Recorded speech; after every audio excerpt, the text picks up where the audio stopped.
ഒരുമിച്ച് അടുത്ത് വരുന്ന കർത്താവേ, അപ്പാ നിന്റെ സന്നിധി ഞങ്ങളായിരിക്കുന്ന നിമിഷങ്ങളൊക്കെ ഏറ്റവും അനുഗ്രഹമായി തീരുന്നതിനായി സ്തോത്രം ചെയ്യുന്നു.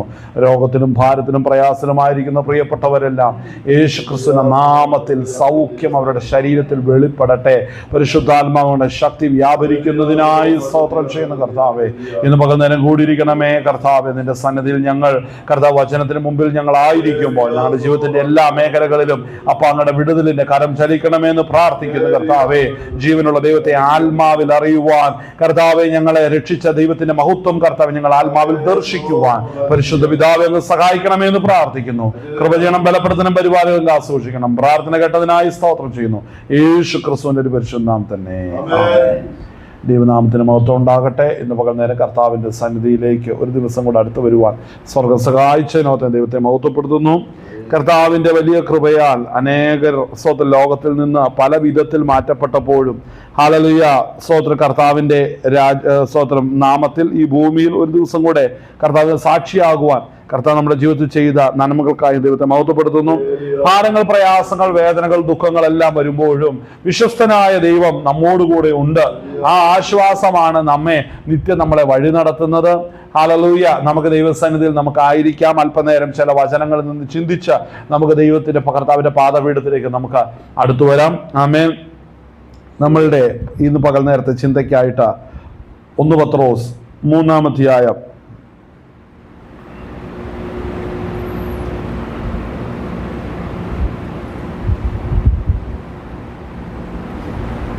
അതിൻ്റെ 19-ാം വാക്യം നമുക്കൊന്ന് വായിക്കാം.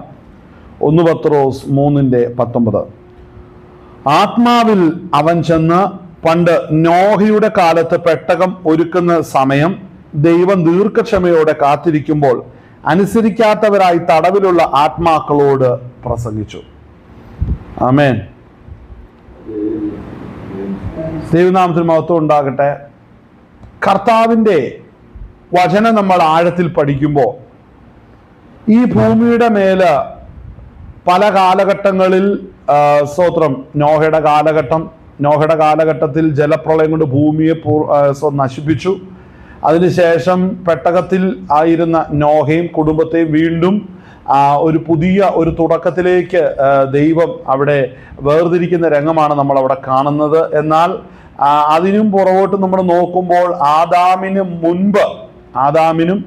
മുൻപുള്ള കാലഘട്ടത്തിൽ പ്രീ ആഡമൈറ്റ് ഏജ് എന്നുള്ളൊരു കാലഘട്ടമുണ്ട്. ആ കാലഘട്ടത്തിൽ ഈ ഭൂമിയിൽ ദൈവത്തിന്റെ ദൂതന്മാരുണ്ടായിരുന്നു. ആ ദൂതന്മാരുടെ പലവിധമായ വാഴ്ചകളും പ്രവർത്തനങ്ങളും ഈ ഭൂമിയിൽ വസിച്ചിരുന്നു. അതിനെ ദൈവം പൂർണ്ണമായി തകർത്ത് പൂർണ്ണമായി ഉന്മൂലനം ചെയ്ത് വെള്ളം കൊണ്ട് മൂടിയിട്ടിരിക്കുകയായിരുന്നു. അതിനുശേഷമാണ് വീണ്ടും അത് റീക്രിയേറ്റ് ചെയ്തതാണ്. വീണ്ടും ഒരിക്കൽ ദൈവം ശൂന്യത്തിൽ നിന്ന് സൃഷ്ടിച്ച ഭൂമിയെ വീണ്ടും ഒരുക്കുന്ന രംഗമാണ് നമ്മൾ ആദാമിന്റെ കാലഘട്ടത്തിൽ തോട്ടം ഉളവാക്കി തോട്ടത്തിൽ കർത്താവ് ഈ പറഞ്ഞ ആദാമിനെ ഹവ്വാനെ അവിടെ സ്ഥാപിക്കുന്ന രംഗങ്ങളെല്ലാം നമ്മൾ ചരിത്രത്തിൽ നിന്ന് കാണുന്ന ആ രംഗങ്ങളാണ്. അപ്പോൾ ഒരിക്കൽ ഉണ്ടായിരുന്നത് ആദ്യം ദൈവം ആകാശഭൂമി സൃഷ്ടിച്ചു. ആ സൃഷ്ടിച്ച ഭൂമി പിന്നീട് പാഴും ശൂന്യമായി തീർന്നു. ആ ദീർഘകാലഘട്ടത്തെ ചരിത്രം ബൈബിളിന്റെ അകത്ത് ഒരിടത്തും തന്നെ കൊടുത്തിട്ടില്ല. പക്ഷേ ആ വാക്യങ്ങളിൽ നിന്ന് മനസ്സിലാകുന്നത് ഈ ഭൂമി പല ചരിത്രങ്ങൾ കണ്ട ഭൂമിയാണ്, പല കാലഘട്ടങ്ങളിലൂടെ കടന്നുപോയ ഭൂമിയാണിത്. ആമേൻ. അങ്ങനെ ആ ഓരോ പ്രവർത്തനങ്ങളിലും ദൈവത്തിന്റെ ഇടപെടൽ ശക്തമായിട്ട് ഭൂമിയിലെ ഓരോ സംഭവങ്ങളുടെ മേലുണ്ടായിരുന്നു. ആമേൻ. ഹല്ലേലൂയ. അപ്പോൾ അതിനുശേഷം മനുഷ്യൻ പെറ്റുപെരുകി. അതിനുശേഷം മനുഷ്യൻ പെറ്റുപെരുകി ഭൂമിയിൽ എല്ലായിടത്തും ഉണ്ടായിരുന്നു. അങ്ങനെ 7-ാമനാകുന്ന ഹാനോക്കിന് ശേഷം നോഹ എന്ന ഒരു വ്യക്തി ജനിച്ചു.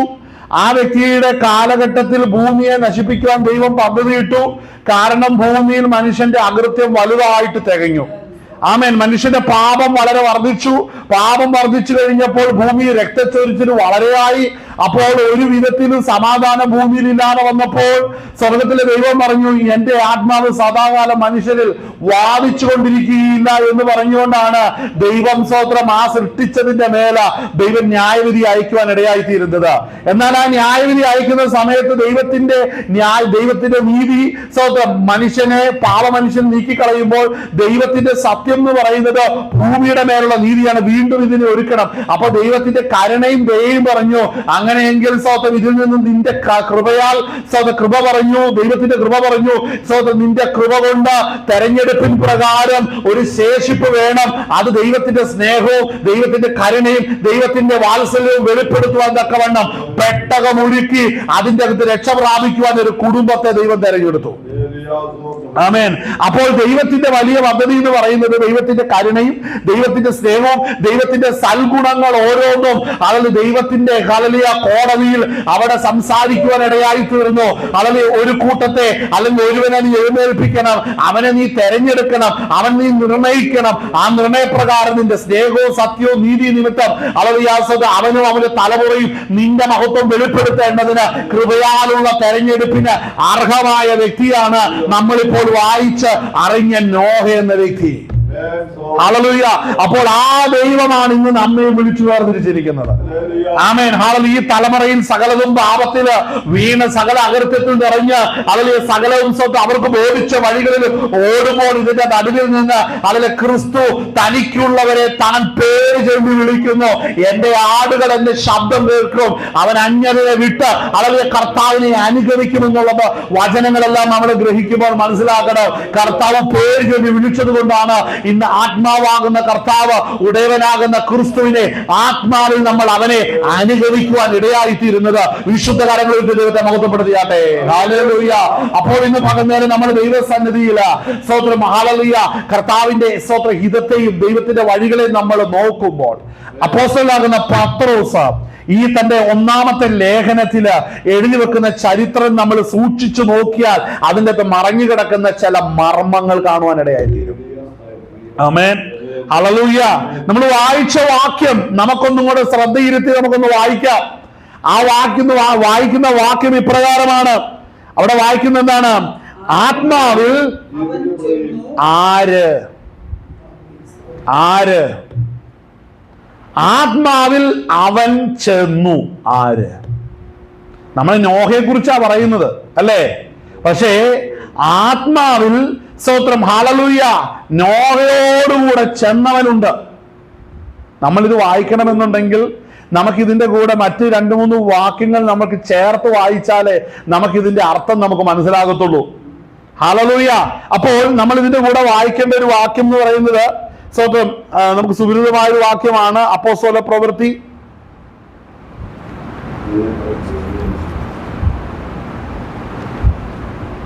അതിന്റെ 4-ാം അധ്യായം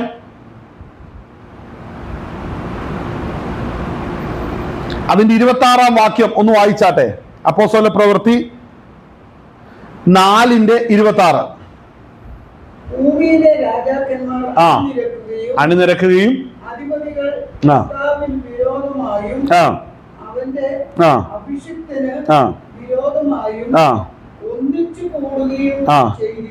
ഒന്നിച്ചു കൂടുകയും ചെയ്തിരിക്കുന്നു എന്ന്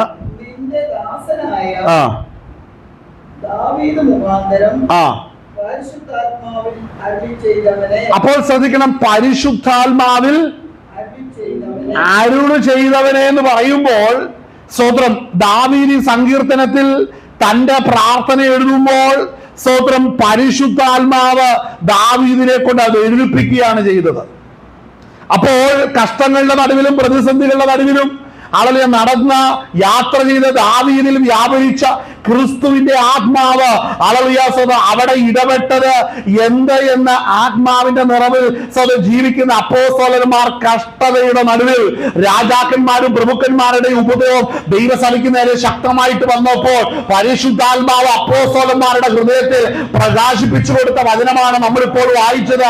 ആളെ അപ്പോസ്തലന്മാരുടെ ഹൃദയത്തിൽ പ്രകാശിപ്പിച്ചു കൊടുത്ത് ഒരിക്കൽ കഷ്ടതയോടുകൂടെ കണ്ണുനീരോടുകൂടെ ഓടിപ്പോയ ദാവീദ് ആത്മാവിൽ പറഞ്ഞ വചനവും ഇന്ന് നമ്മളായിരിക്കുന്ന സാഹചര്യം തമ്മിൽ ഒത്തുവരുന്നു. പിന്നെ മറ്റൊരു കാര്യം കൂടെ ഉണ്ട് കേട്ടോ. വിശുദ്ധന്മാരായിരിക്കും നമ്മൾ ഓരോരുത്തരും പഴയ നിയമത്തിൽ ദൈവത്തിന്റെ ആത്മാവ് ഇടപെട്ട ഒരു സംഭവം നമ്മളുടെ ഹൃദയത്തിൽ പരിശുദ്ധാത്മാവ് വെളിപ്പെടുത്തി തരുന്നുണ്ടെങ്കിൽ അത് ദൈവഹിതവും കൂടെയാണ്. പഴയ നിയമം വേണ്ടെന്ന് പറഞ്ഞ് തള്ളുന്നവനൊക്കെ ഇത് കേൾക്കണം. മനസ്സിലാവുന്നുണ്ടോ? ഹല്ലേലൂയ. കാര്യം ഇവിടെ അപ്പോസ്തലന്മാർ ആദ്യ നൂറ്റാണ്ടിൽ അവർ ആത്മാവിൽ എഴുതപ്പെട്ടിരിക്കുന്ന വചനം ദാവീദ് ആത്മാവിനാൽ ഹല്ലേലൂയ പ്രവചിച്ച വചനങ്ങൾ ഹല്ലേലൂയ അവിടെ വെളിപ്പെടുത്തുവാൻ ഇടയായി തീർന്നു. ഇച്ചിരിയും കൂടെ വ്യക്തമായിട്ട് പറഞ്ഞ ഹല്ലേലൂയ, നമ്മൾ ഈ വായിച്ച വാക്യം ദാവീദ് സ്വന്തം ആത്മാവിൽ പറഞ്ഞ വാക്യമാണ് അല്ലേ? നമ്മൾ അപ്പോസ്തല പ്രവൃത്തി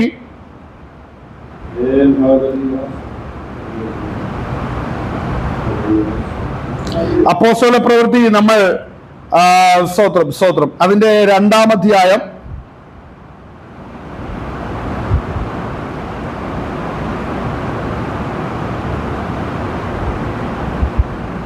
ആമേൻ 2-ാം അധ്യായം അതിന്റെ സ്തോത്രം അതിന് 35-ാം വാക്യം ഒന്ന് വായിച്ചേ.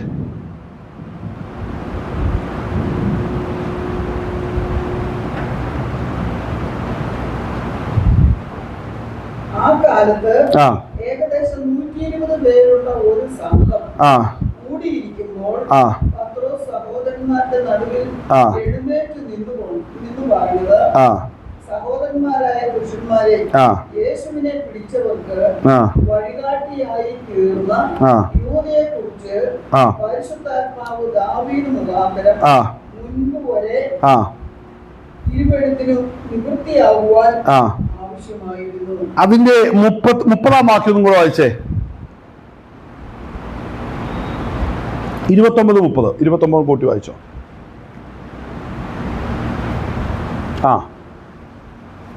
29-30 ആമേൻ. വായിച്ചാട്ടെ. ഞങ്ങളോട് കൂടെ നടന്ന പുരുഷന്മാരിൽ ഒരുത്തൻ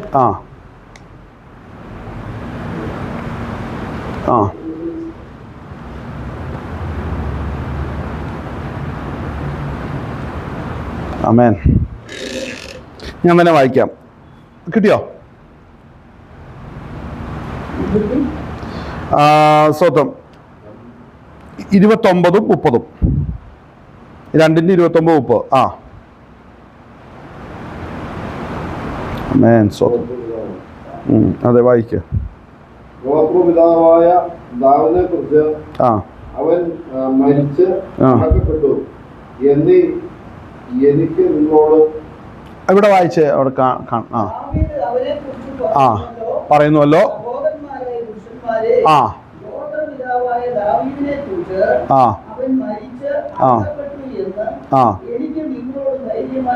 പറയാം. ഇവിടെ ശ്രദ്ധിക്കാം, അവന്റെ കല്ലറ നമ്മുടെ ഇടയിലുണ്ട്. അടുത്ത വാക്യം ഇവിടെ ശ്രദ്ധിക്കേണ്ട ഒരു വാക്യമാണ്. മറ്റൊരിടത്തും പറയാത്തൊരു കാര്യം ആത്മാവിന്റെ നിറവിൽ പത്രോസിനോട് പറയുകയാണ്. ആര് പ്രവാചകനാകയാൽ? ദാവീദ് പ്രവാചകനാകയാൽ. അപ്പോൾ ശ്രദ്ധിക്കണം, ദാവീദ് ആത്മാവിൽ പ്രവചിച്ച കാര്യമാണ് പത്രോസ് ഇവിടെ പറയുന്നത്. അപ്പോൾ സങ്കീർത്തനത്തിലെ ഓരോ വചനങ്ങളും പ്രവചനങ്ങളും കൂടെയാണ്. കാര്യം ആ ദാവീദിനെ കുറിച്ച് പത്രോസ് അങ്ങനെ പറയണമെന്നുണ്ടെങ്കിൽ താൻ പ്രവചിച്ചു പറഞ്ഞ കാര്യങ്ങൾ, ആത്മാവിന്റെ മർമ്മങ്ങൾ ഓരോന്നും നമ്മൾ ആ നിലവാരത്തിൽ വേണം കാണുവാനായിട്ട്. ആമേൻ. ഹല്ലേലൂയ. അപ്പോൾ കഷ്ടത്തിന്റെയും പ്രയാസത്തിന്റെയും സഹോദരം സഭ നേരിട്ട ഒരു വലിയ പ്രതിസന്ധിയാണ്. അവരോട് രാജ്യത്തിന്റെ അധിപതികൾ പറഞ്ഞു, നിങ്ങൾ പ്രസംഗിക്കരുത്, നിങ്ങൾ ഇനിമേൽ പ്രസംഗിക്കരുതെന്ന് അവരോട് ശക്തമായി എതിർത്ത് സംസാരിച്ചു. ആ സംസാരിച്ചപ്പോൾ അവരെ ശുശ്രൂഷയിൽ നിന്നും മുടക്കുന്ന, പൊതു സംശയത്ത് നിൽക്കരുതെന്ന് പരസ്യമായി ശാസിക്കുമ്പോൾ നമ്മെ കാണുന്ന ഒരു ദൈവ സ്വർഗത്തിലുണ്ട്. മനസ്സിലാകുന്നുണ്ടോ? നമ്മൾ ഒറ്റയ്ക്കല്ല, നമ്മെ അയച്ച, നമുക്ക് ഗ്രേറ്റ് കമ്മീഷൻ മഹാനിയോഗം തന്ന ദൈവമാണ് നമ്മുടെ കൂടെയുള്ളത്. ആമേൻ. കർത്താവ് നമ്മളെ അയച്ച നമ്മുടെ ഇഷ്ടത്തിന് ചെല്ലുന്നല്ല, കർത്താവ് നമ്മളെ അയച്ചത് കൊണ്ടാണ് നമ്മൾ പോകുന്നത്.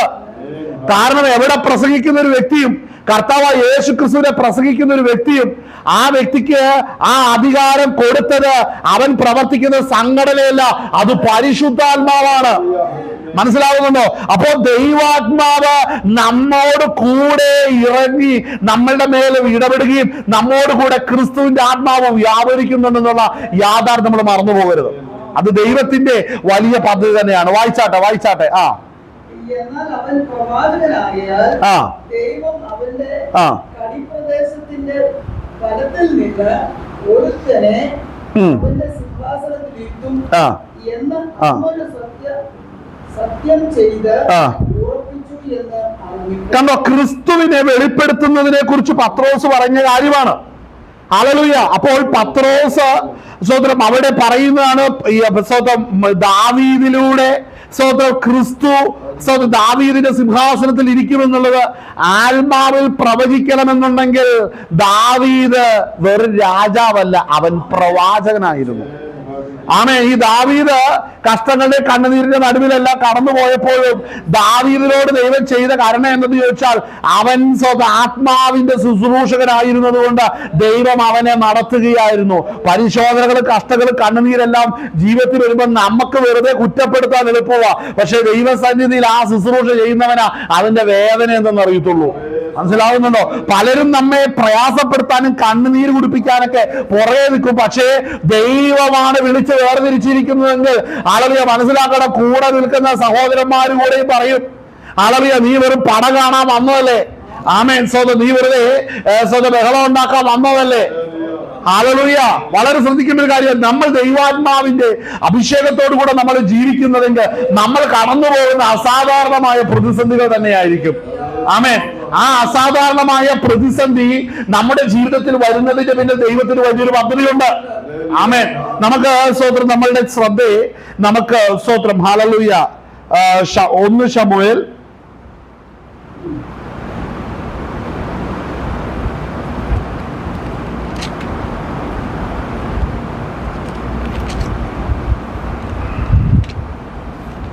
അതിന്റെ 16-ാം അധ്യായം നമ്മളിവിടെ വായിക്കുന്നു. ആ 16-ാം അധ്യായത്തിൽ ദൈവാത്മാവിന്റെ നിയോഗത്താൽ ശമൂവേൽ പ്രവാചകൻ ആരെ തേടി ചെല്ലുകയാണ്? ദാവീദിനെ തേടി ചെല്ലുകയാണ്. ആമേൻ. ദാവീദിനെ തേടി ചെല്ലുന്ന ശമൂവേൽ പ്രവാചകൻ ഹല്ലേലൂയ ദാവീദിനെ തെരഞ്ഞെടുത്തു കൊണ്ടുവരിക. ആദ്യം കിട്ടുന്ന നിയോഗം എന്ന് പറഞ്ഞത്, ശൗല് ദുർഭൂതം അവന്റെ ശരീരത്തിൽ കയറി. ആ ദുർഭൂതം കയറിയവന്റെ ശരീരത്തിലിരിക്കുന്ന ഭൂതാത്മാവിനെ പുറത്തു കളയുന്നില്ല, അവനെ ഒന്ന് ശാന്തപ്പെടുത്താനായിട്ടാണ് ദാവീദിന്റെ കഴിവ് അവിടെ ഉപയോഗിക്കപ്പെടുന്നത്. അപ്പോൾ ദാവീദ് രംഗപ്രവേശനം ചെയ്യുമ്പോൾ മനസ്സിലാക്കണം, ദാവീദിന്റെ മേൽ വ്യാപരിക്കുന്ന കൃപ അവന്റെ കൈകളിലൂടെ ദൈവം കൊടുത്ത വരമായിരിക്കുന്ന സംഗീത ശുശ്രൂഷയുടെ പുറത്തു വന്നു. ദൈവം ഒരു കൃപ നൽകിയിട്ടുണ്ടെങ്കിൽ അത് ശുശ്രൂഷയ്ക്ക, അല്ലാതെ കലാപരിപാടിക്കല്ല ദൈവം തരുന്നത്. ആമേൻ. അഭിഷേകം പ്രാപിച്ചതിന്റെ പിറ്റേ ദിവസം വഴിയില് അല്ല കിന്നരം വായിച്ചോണ്ട് 10 കാശുണ്ടാക്കുന്ന പരിപാടിയല്ല ഇത്. ഇത് ആത്മീക ശുശ്രൂഷയാണ് ദൈവം ഏൽപ്പിക്കുന്നത്. ദൈവം അഭിഷേകം ചെയ്തിട്ടുണ്ടെങ്കിൽ അത് ദൈവത്തിന്റെ നാമത്തിന് വേണ്ടിയായിരിക്കണം. ഇന്ന് ഈ കാലഘട്ടത്തിൽ ഇതൊരു കലാപരിപാടിയായിട്ട് ഒതുങ്ങിയാൽ ഇതിൽ കണക്ക് ഓടിപ്പിക്കേണ്ടി വരും. ആത്മാവിലുള്ള ശുശ്രൂഷയ്ക്കായിട്ടാണ് ദൈവം ഒരുവനെ വിളിച്ചു വേർതിരിക്കുന്നത്. മനസ്സിലാകുന്നുണ്ടോ? അപ്പോൾ നമ്മൾ വായിച്ച നമ്മുടെ കുറിവാക്യത്തിലേക്ക് നമ്മൾ വരും. പക്ഷെ അവിടെ എത്തണമെന്നുണ്ടെങ്കിൽ ദൈവത്തിന്റെ ആത്മാവ് തന്നെ നമ്മളെ നടത്തുന്ന വഴികളിലൂടെ ചെന്നാലേ ദൈവം നമുക്ക് വേണ്ടി തന്ന ആ വാക്യത്തിന്റെ അർത്ഥം നമുക്ക് മനസ്സിലാകത്തുള്ളൂ. ഹല്ലേലൂയ. അപ്പോ ദാവീദിന്റെ മേൽ ദൈവത്തിന്റെ കൃപ വ്യാപരിച്ചു. ദാവീദ് ഒരു പ്രത്യേക ഉദ്ദേശത്തിന് വേണ്ടി അവിടെ വേർതിരിക്കപ്പെട്ടു. നമുക്കറിയാം, ആ വേർതിരിക്കപ്പെട്ട ദാവീദ് കടന്നു പോകുന്ന ഒരു പ്രതിസന്ധിയുണ്ട്. ആമേൻ. 17-ാം അധ്യായത്തിലേക്ക് നമ്മൾ കയറുമ്പോ ദാവീദിന് തന്റെ കുടുംബത്തിന്റെ അവസ്ഥയെല്ലാം നല്ലപോലെ, കുടുംബത്തില് ദാവീദിന് സത്യം പറഞ്ഞ ഒരു സ്ഥാനമില്ലാത്ത അവസ്ഥയിലാണ് മുമ്പോട്ട് പോകുന്നത്. എന്റെ അപ്പനെ ഏൽപ്പിച്ച ആടുകളെല്ലാം കൊണ്ട് ദാവീദ് അതിനെല്ലാം തീറ്റിപ്പോറ്റ് മുമ്പോട്ട് പോവുകയാ, അല്ലേ? എന്നാൽ ദാവീദിന്റെ കാര്യത്തിൽ ഏൽപ്പിച്ചിരിക്കുന്ന ആടുമാടുകളുമായി മുമ്പോട്ട് പോകുന്ന ദാവീദിനെ ദൈവം വിളിച്ച് വേർതിരിക്കുകയാണ്. ശ്രദ്ധിക്കണം കേട്ടോ, ഒന്നുമില്ലാതെ കൈയും കെട്ടിയിരിക്കുന്നവനെ അല്ല ദൈവം വിളിക്കുന്നത്. ഏൽപ്പിച്ച അല്പത്തിൽ വിശ്വസ്തനായവർക്ക് മാത്രമേ പ്രമോഷൻ ഉള്ളൂ.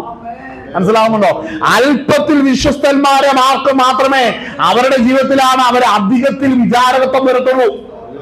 ഹല്ലേലൂയ, സ്തോത്രം. ഹല്ലേലൂയ. പണ്ടൊരിക്കെ ഹല്ലേലൂയ സ്തോത്രം ബൈബിൾ കോളേജിൽ 3 വർഷമോ 4 വർഷമോ പഠിച്ച ഒരുത്തനെയും കൊണ്ട് പരസ്യയോഗത്തിന് പോയി ഇവനെയും കൊണ്ട് സ്വതം പ്രസംഗിപ്പിക്കാമെന്ന് വിചാരിച്ചപ്പോ പറഞ്ഞു, എനിക്ക് പ്രസംഗിക്കേണ്ട, ഞാൻ പ്രാർത്ഥിച്ചോളാം. ഇവന്റെ എളിമയെല്ലാം കണ്ട് ഞാൻ ചിന്തിച്ചു, ശരിയാ, എളിമ ഭയങ്കര, ഈ എളിമ കൂടുമ്പോൾ സൂക്ഷിച്ചോണം, ഇവൻ കള്ളനായിരിക്കും. ആമേൻ. ശ്രദ്ധിക്കണേ. ഹല്ലേലൂയ. ഇവരെ ഏൽപ്പിച്ചു.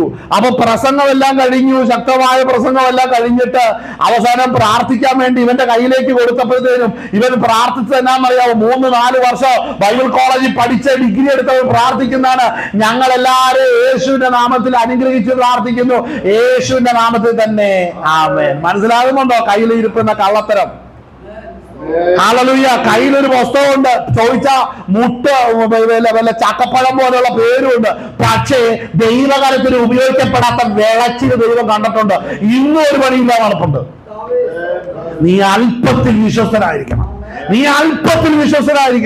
ഹല്ലേലൂയ. ദൈവവചനം സത്യമായി പ്രസംഗിക്കുവാൻ, അവന്റെ നാമത്തിന് വേണ്ടി യാഥാർത്ഥ്യ ബോധത്തോടു കൂടെ നിൽക്കുവാൻ നീ തയ്യാറാണെങ്കിൽ മാത്രമേ നിന്റെ സ്ഥിതിഗതികൾക്ക് മാറ്റം എന്റെ ദൈവം തരത്തുള്ളൂ. ഹല്ലേലൂയ. ചിലർ ഇന്ന് ഈ ഒത്തിരി പോസ്റ്റ് ഈ ഫേസ്ബുക്കിന്റെ അകത്ത് കിടപ്പുണ്ട്. ജീവിതം ഉള്ളവന് മാത്രമേ, ജീവിതം ഇല്ലാത്തവന് ആ ശുശ്രൂഷയുള്ളൂ, ജീവിതം ഉള്ളവർക്കൊന്നും സ്റ്റേജില്ല. അത് വെറുതെ പറയുന്ന, ഒരനുഭവം ഇല്ലാതെ ഒന്നും സ്റ്റേജിൽ വരത്തില്ല മക്കളെ. മനസ്സിലാവുന്നുണ്ടോ? ഒരനുഭവം ഇല്ലാതെ ഒരുവൻ ഒരു സ്ഥാനത്ത് എത്തത്തില്ല. അങ്ങനെ അർഹതയില്ലാത്തവനാ കയറുന്നെങ്കിൽ അവിടെ കയറി നിൽക്കുകയുള്ളൂ, ഒന്നും ഉയർത്തിന്ന് കിട്ടത്തില്ല. ഉയർത്തിന്ന് വല്ലതും കിട്ടണമെന്നുണ്ടെങ്കിൽ അയക്കപ്പെട്ടവന് മാത്രം ഉയർത്തിന്ന് കിട്ടത്തുള്ളൂ. ആമേൻ. ഹല്ലേലൂയ. നമുക്കൊന്ന് തുടർന്ന് ചില കാര്യങ്ങൾ നമുക്ക് വായിക്കാം, അല്ലെ? തന്റെ വീട്ടിലെ അവസ്ഥ എന്താണ്? അഭിഷേകമുണ്ട്, പക്ഷെ വീട്ടിൽ ആദ്യം ഒന്ന് ഒതുക്കാൻ വേണ്ടി നോക്കുകയാണ്. കാര്യം എന്താണെന്നറിയാവോ? രാജ്യത്തിന്റെ പ്രവാചകനാകുന്ന ശമൂവേൽ വന്ന് ഈശായുടെ വീട്ടിലിരിക്കുക. ആമേൻ. രാജ്യത്തിന്റെ പ്രവാചകനാകുന്ന ശമൂവേൽ വന്ന് അടുത്ത ഒരു വലിയൊരു ഉദ്ദേശത്തിന് വേണ്ടി വിളിക്കുക. കാര്യം ഇതുവരെ വെളിപ്പെടുത്തിയിട്ടില്ല. ദൈവാത്മാവ് ഇടപെടുന്ന വ്യക്തി വരട്ടെ, എന്നിട്ട് കാര്യങ്ങൾ വെളിപ്പെടുത്താം എന്നുള്ള പ്ലാനിൽ ഓരോ മക്കളെയും പരിശോധിക്കുന്ന രംഗമാണ് കാണുന്നത്. നിങ്ങൾ ശ്രദ്ധിക്കണം കേട്ടോ. ദൈവത്തിന്റെ നിയോഗമുള്ളവൻ എവിടെ വെളിപ്പെടണം, അതിനും അവന്റെ വീടിനെ ദൈവം ഒന്ന് ശുദ്ധീകരിക്കും. അവന്റെ വീട്ടിലൊരു സന്ദർശനമുണ്ട്. ദൈവകാര്യങ്ങളിൽ ഉപയോഗിക്കപ്പെടുന്നവനെ ഭവനങ്ങളെ ദൈവം ഒന്ന് സന്ദർശിക്കും. മനസ്സിലാവുന്നുണ്ടോ? അല്ലാതെ വെറുതെ വിളിച്ചിറക്കിട്ട് പോര് കളി ചെയ്ത് കർത്താവ് വന്നിട്ടുണ്ട്, കർത്താവ് തെരഞ്ഞെടുക്കുന്നവനാണ്, അവൻ നീതി പ്രവർത്തിക്കുവാൻ നിന്റെ വീട്ടിലും വന്നു എന്ന് ദൈവം വെളിപ്പെടുത്തുക തന്നെ ചെയ്യും. രഹസ്യത്തിലല്ല, ദൈവം ഒരുവരെ പരസ്യമായിട്ട് തന്നെയാണ് വിളിക്കുന്നത്. ആമേൻ. നമ്മൾ ഈ വിഷയം നമ്മൾ നോക്കുമ്പോൾ നമ്മെ സ്തോത്രം നമുക്ക് അതിന്റെ 25-ാം വാക്യം മുതൽ നമുക്കൊന്ന് വായിക്കാം. ആമേൻ. 17:25. ഇവിടെ ഇത് വായിക്കുന്നതിന് മുമ്പ് ഞാനൊരു കാര്യം പറയാം. ദൈവത്തിന്റെ ആത്മാവാകുന്ന പരിശുദ്ധാത്മാവ് നമ്മെ നടത്തുമ്പോൾ, അഭിഷേകത്തിന്റെ നിറവോടെ നമ്മളെ നടത്തുമ്പോൾ എങ്ങനെയാണ് പുറത്തു വരുന്നത്? അത് ദൈവത്തിന്റെ ഒരു പ്രോഗ്രാം ഉണ്ട് അതിന്റെ പിന്നില്. മാത്രമല്ല, മറ്റുള്ളവർ ജീവിക്കുന്ന സാഹചര്യത്തിലല്ല ഒരു രക്ഷിക്കപ്പെട്ടവനെ, ദൈവാത്മാവനെ നടത്തപ്പെടുന്നവനെ ദൈവം നടത്തുന്നത്. ആ അവസ്ഥകൾ എൻ്റയർലി ഡിഫറെന്റ് ആയിരിക്കും. നമുക്കൊന്ന് വായിക്കാം, ആ ഭാഗം ഒന്ന് വായിച്ചാട്ടെ. അതിനു ജനം അവനെ കൊല്ലുന്നവന് ഇന്നിന്നതൊക്കെ കൊടുക്കും എന്ന് അവനോട് ഉത്തരം. എത്ര വായിച്ചേ?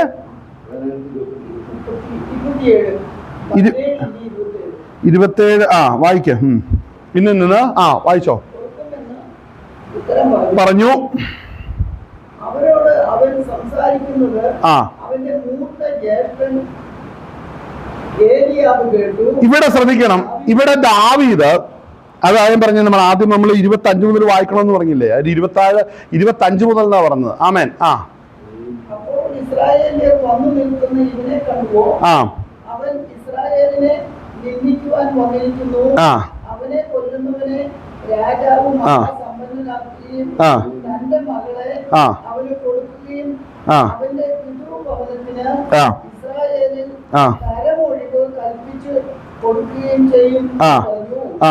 അപ്പോൾ ദാവീദ് തന്റെ അടുക്കൽ നിൽക്കുന്നവരോട്, ഈ ഫെലിസ്ത്യനെ കൊന്ന് ഇസ്രായേലിൽ നിന്ന് നിന്നെ നീക്കിക്കളയുന്നവന് എന്തു കൊടുക്കും? ജീവനുള്ള ദൈവത്തിന്റെ സേനകളെ നിന്ദിക്കുവാൻ ഈ അഗ്രഹർമ്മിയായ ഫെലിസ്ത്യൻ ആര് എന്ന് പറഞ്ഞു. ഇവിടെ ശ്രദ്ധിക്കണം, അഭിഷേകം ഉള്ളവന്റെ കാഴ്ചപ്പാട് വേറെയാ. ആത്മാവിനെ നടത്തപ്പെടുന്നവന്റെ ദർശനം മറ്റൊന്നാണ്. ഇവിടെ വളരെ നമ്മൾ ആഴത്തിൽ പരിശോധിക്കുമ്പോൾ ഇവിടെ കാണുന്ന ഒരു കാര്യം, ഈ ദാവീദിന്റെ ചോദ്യം കേട്ടാ നമുക്ക് ഇതുപോലെ മറ്റൊരാളെ പരിചയം വരും. ആരാന്നറിയാവോ? ഗിദെയോനെ നമുക്ക് ഇതുപോലെ ഒരു പരിചയം വരും. എന്താണെന്നറിയാവോ? ദേശം, അവന്റെ രാജ്യം ഒരു വലിയ പ്രതിസന്ധിക്കകത്ത് നിൽക്കുമ്പോൾ ആ പ്രതിസന്ധി എന്താണെന്ന് പഠിക്കാനും ആ വിഷയം ദൈവസന്നിധിയിൽ പകരാനും ചോദിക്കാനും മനസ്സുള്ളവനാണ് ആത്മാവുള്ളവൻ. മനസ്സിലായോ? ഹല്ലേലൂയ. ഇന്ന് നമ്മുടെ ആത്മീക ഗോളം അല്ലേ, ആ ദൈവ സഭകൾ നേരിടുന്ന പ്രതിസന്ധികളുടെ നടുവിൽ ദൈവമേ നിന്റെ ഹിതം എന്താണെന്ന് ഉയരത്തിലേക്ക് പ്രാർത്ഥിക്കുന്നവന് മാത്രമേ സ്തോത്രം ഹല്ലേലൂയ ഉത്തരം കിട്ടുന്നത്. ആരോ പ്രാർത്ഥിക്കുന്നതെന്നറിയാവോ? യഥാർത്ഥ അഭിഷേകം ഉള്ളവരെ പ്രാർത്ഥിക്കത്തുള്ളൂ. എന്താണെന്ന് ദൈവസഭകൾ നേരിടുന്ന പ്രതിസന്ധി, എന്തുകൊണ്ട് ഇത് നേരിടുന്നു എന്ന് യഥാർത്ഥത്തിൽ അഭിഷേകം ഉള്ളവന്റെ വിഷയമാ. അല്ലാത്തവൻ മറ്റുള്ള 100 കാര്യവും പറഞ്ഞ് നാട്ടിലെ കാര്യവും വീട്ടിലെ കാര്യവും സഭയിലെ കുറ്റവും പറഞ്ഞുകൊണ്ട് നടക്കും. അവനെ ഒന്നും ഉള്ളത്തിൽ ഈ അഭിഷേകമില്ല. അവരെപ്പോഴും വന്നപ്പോ ചോദിക്കുന്നൊരു കാര്യം, ഗോലിയാത്ത് അവൻ വന്നോ? ആളെ അഗ്രഹർമ്മി വന്നോ? അവൻ ഉപദ്രവിക്കുന്ന എത്ര പേരെ കൊന്നു? എന്താണ് ഇന്നത്തെ പ്രോഗ്രാം? ഇതേ ഉള്ളൂ.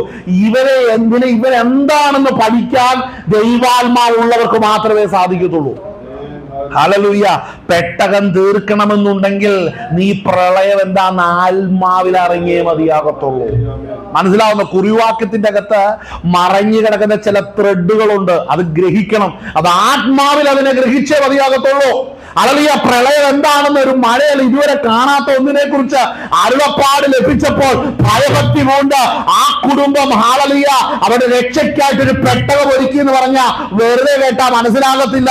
ഇതുപോലെ തന്നെയാണ് ഹല്ലേലൂയ സ്തോത്രം ഹല്ലേലൂയ വ്യക്തിനാകുന്ന ഹല്ലേലൂയ മല്ലനാകുന്ന സ്തോത്രം ഈ പറയുന്ന ഗോലിയാത്ത് ഇസ്രായേലിന് നേരെ പറയുമ്പോൾ അതുവരെ നിൽക്കുന്നവർക്കൊന്നും ഇല്ലാത്തൊരു സംശയമാണ് ആത്മാവുള്ളവന്റെ ഉള്ളത്തിൽ ദൈവം കൊടുക്കുന്നത്. കാരണം എന്നാന്നറിയാമോ? കൂടെ ക്രിസ്തു നിൽക്കുന്നുണ്ട്. പിടികിട്ടിയോ? ഹല്ലേലൂയ. ആർക്കാ വ്യത്യസ്തമായി പ്രാർത്ഥിക്കാൻ കഴിയുന്നത്? ആർക്കാണ് ദൈവസന്നിധിയിൽ കാര്യങ്ങളെ ചോദിക്കാൻ കഴിയുന്നത്? ആർക്കാണ് പ്രതിസന്ധികളുടെ മുമ്പിൽ കണ്ണുനീരെടുക്കാൻ കഴിയുന്നത്? ധീരമായിട്ട് നിൽക്കുവാൻ കഴിയുന്നത് വിളിക്കപ്പെട്ടവരും കർത്താവിന്റെ സാന്നിധ്യം ഉള്ളവർക്കും മാത്രമേ സാധിക്കൂ. ഹല്ലേലൂയ. കരങ്ങളിൽ ദൈവത്തെ മഹത്വപ്പെടുത്തിയാട്ടെ. ഹല്ലേലൂയ. നമുക്ക് തുടർന്ന് വായിച്ചാട്ടെ. അവരോട് അവൻ സംസാരിക്കുന്നത് അവന്റെ മൂത്ത ജ്യേഷ്ഠൻ 26 വായിച്ചില്ല. അപ്പോൾ ദാവീദ് തന്റെ അടുക്കൽ നിൽക്കുന്നവരോട്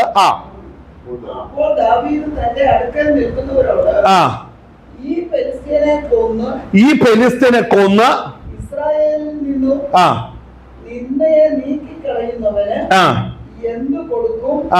ജീവനുള്ള ദൈവത്തിന്റെ സേനകളെ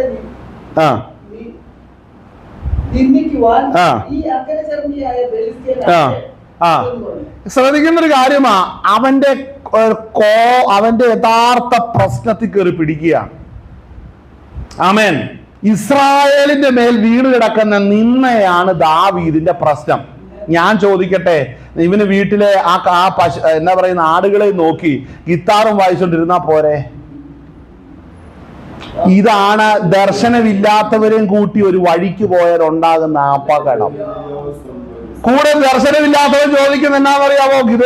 ഗിദെയോനെ കണ്ടാ ചോദിക്കും, നീ ഞങ്ങളെയൊന്നും കൂടാതെ പോയോ? ഇത്ര വലിയവനായോ എന്നുള്ള ചോദ്യം ചോദിക്കത്തുള്ളൂ. ദാവീദിനോട് ചോദിക്കും, നിനക്ക് അറിയാവുന്ന പണിയില്ലാടാ ആ കിന്നരം വായിക്കുന്ന, അതും കൊണ്ട് നിന്നാ പോരെ? എന്തിനാ മുകളിലോട്ട് കയറി വരുന്നേ? ഈ ആവശ്യമില്ലാത്ത കാര്യം. നിന്റെ കിന്നരം കൊണ്ടൊന്നും വീഴുന്നവനല്ല ഇത്.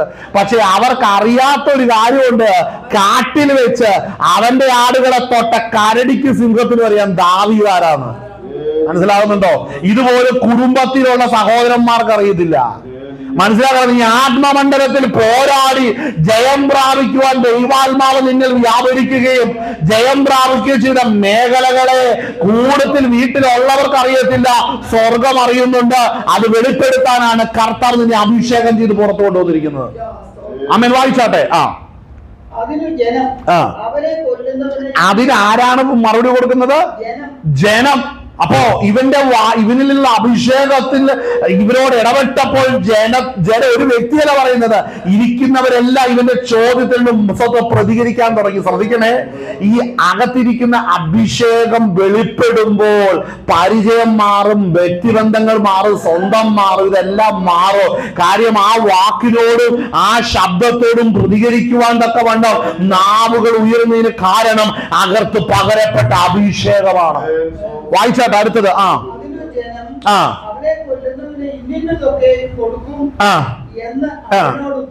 ശ്രദ്ധിക്കണേ, ഇവന് മറുപടി കൊടുക്കേണ്ട കാര്യമില്ലെന്ന് നമ്മൾ അവന്റെ വീട്ടിൽ പോയി ഈശായോട് ചോദിക്കാം എങ്ങനെ ഈ ദാവീദ് ഇങ്ങനെയൊക്കെ ചെയ്ത്. അവനോട് ചുമ്മാ ഇരിക്കാൻ പറയും അല്ലേ?